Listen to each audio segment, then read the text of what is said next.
Hello வணக்கம் நண்பர்களே. நேற்று ஒரு ஃபோட்டோ ரொம்ப வைரலாக போயிட்டுருக்கு சோஷியல் மீடியாவில். நம்ம டிவிகே தலைவர் விஜயோட ஆஃபீஸில் இருக்கிற வாகனங்கள், அவருடைய பஸ்ஸு, அது பெரிய பஸ் வச்சுருக்கார் இல்லையா, அவருடைய பிரச்சாரத்துக்கான பஸ்ஸு மற்றும் நிறைய வாகனங்களுக்கு நேற்று விஜயதசமி சரஸ்வதி பூஜைகள் நடந்துட்டுருக்கு.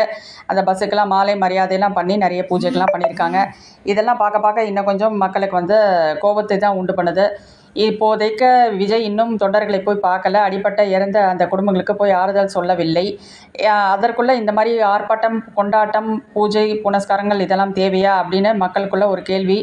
நீங்கள் முதல்ல தொண்டர்களை போய் பாருங்கள் விஜய், அதுதான் உங்களுக்கு நல்லது அப்படின்றது தான் நான் சொல்லுவேன். ஏன்னா லீடர்ஷிப் குவாலிட்டி என்னென்னா, ஒரு தொண்டர்களை போய் பார்த்து அவங்களுக்கு ஆறுதல் சொல்கிறத விட்டுட்டு உங்கள் கட்சி ஆஃபீஸில் இருக்கிற அந்த பஸ்ஸுக்கு, வாகனங்களுக்கெல்லாம் மாலை மரியாதை போன்றவை பண்ணால், அந்த பஸ்ஸு தான் முதல் ரீசன் அப்படின்னு சொல்லப்படுது. அந்த பஸ்ஸு கூட்டத்துக்குள்ளே நுழைஞ்ச உடனே தான் தள்ளுமுள்ளு ஏற்பட்டிருக்கு, நிறைய பேர் அடிபட்டு இறந்துருக்காங்க அப்படின்ற நியூஸு நிறைய ஸ்ப்ரெட் ஆகிட்டுருக்கு. நேத்தி நிறைய அந்த சோஷியல் மீடியாவில் வைரலாக நிறைய வீடியோஸ் பார்க்கும்போது நல்லா தெளிவாக தெரியுது. அந்த பஸ்ஸு மூலமாக தான் நிறைய ப்ராப்ளம்ஸ் க்ரியேட் ஆகிருக்கு அப்படிங்கிறது.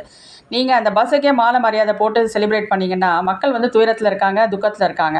அவங்களுக்கு ஆறுதல் சொல்லாமல் இந்த மாதிரி நீங்கள் தொடர்ந்து இந்த மாதிரி வேலையெல்லாம் நீங்கள் ஊக்குவிச்சிட்டு இருந்தீங்கன்னா, எப்படி உங்களுக்கு உங்களை ஒரு லீடர் அப்படின்னு கன்சிடர் பண்ண முடியும் அப்படிங்கிறது எங்களுக்கு ரொம்ப கேள்விக்குறியாக இருக்குது. நீங்கள் முதல்ல போய் தொண்டர்களை பாருங்கள் விஜய். உங்களுக்கு தைரியத்தோடு நீங்கள் போய் கரூருக்கு போங்க, அந்த தொண்டர்களை பாருங்கள், ஆறுதல் சொல்லுங்கள். அதற்கப்புறம் நீங்கள் என்ன வேணாலும் பண்ணுங்கள். முதல்ல நீங்கள் உங்களுடைய லீடர் அப்படிங்கிற அந்த குவாலிட்டியை மெயின்டைன் பண்ணுறதுக்கு நீங்கள் கொஞ்சம் ட்ரை பண்ணுங்கள். அதை விட்டுட்டு நீங்கள் இந்த மாதிரி வாகனங்களுக்கெல்லாம் பூஜை பண்ணுறது, அந்த உங்களுக்கு ஆர்ப்பாட்டம், விழா அந்த மாதிரி கொண்டாடுறதெல்லாம் சரியில்லை அப்படிங்கிறது என்னுடைய கருத்து. நன்றி.